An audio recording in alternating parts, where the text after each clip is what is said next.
Well, that was a good win. Yeah, it was pleasing and much needed. And I did say, I mean, the coaching team we got together early in the week obviously knew we were struggled in part against the Kings, and the sort of training week we'd had for the Kings in that week was a difficult one. But we responded brilliantly in training last week. And as I said to the coaches at the start of the week, if we can, considering who wasn't available, we're not bleating about this, that and the other in the injury list, but the amount of players and the quality of players. And we knew the way selection was panning out, around 4 front rowers on the bench, 4 backs on the bench. I thought it'd take a terrific effort against a good side to get a result. But to do that, having dug a few holes for ourselves, does say a lot about the character of the players and the place in general. You're probably going to lose Nicky Smith as well now, aren't you, with Wyn Jones' injury. How's that going to leave you in the front row? Are you going to be okay?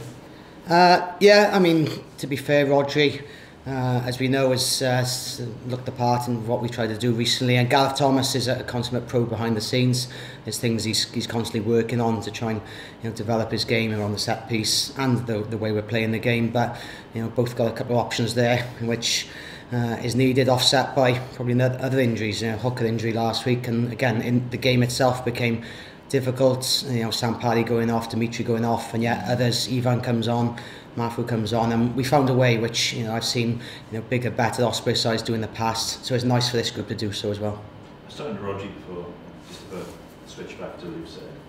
I mean, you've seen him develop elsewhere and here.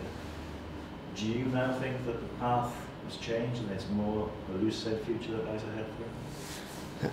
I'm probably, from a technical point of view, not the guy to speak to, but I remember I'd known a lot of these players for a long time. The Wales 20s group with people like Ashley Beck, and it had Rodri as a barnstorm in Loosehead, and he showed that when he came on the scene. And he deserved test recognition in terms of when he really started his career.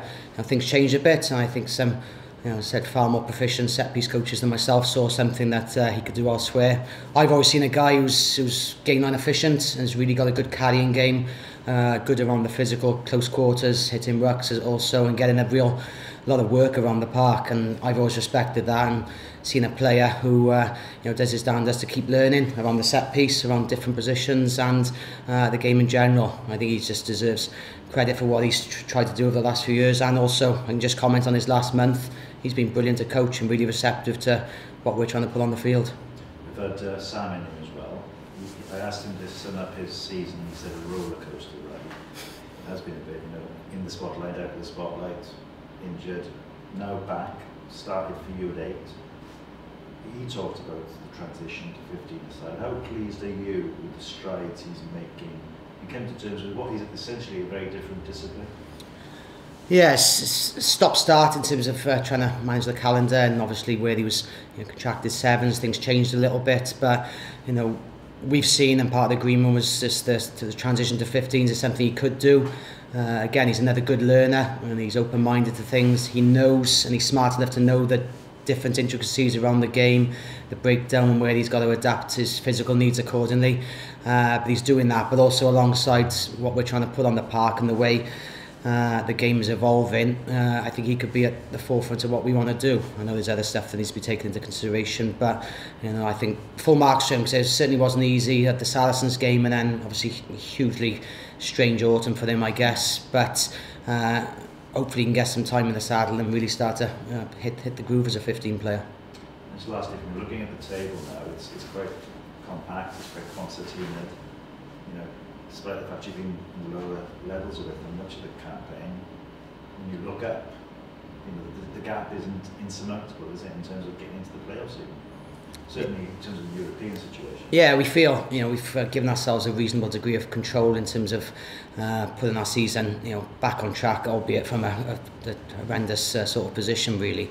But you also respect the fact the Blues are in some form, so they've got to run a fixture they'd fancy.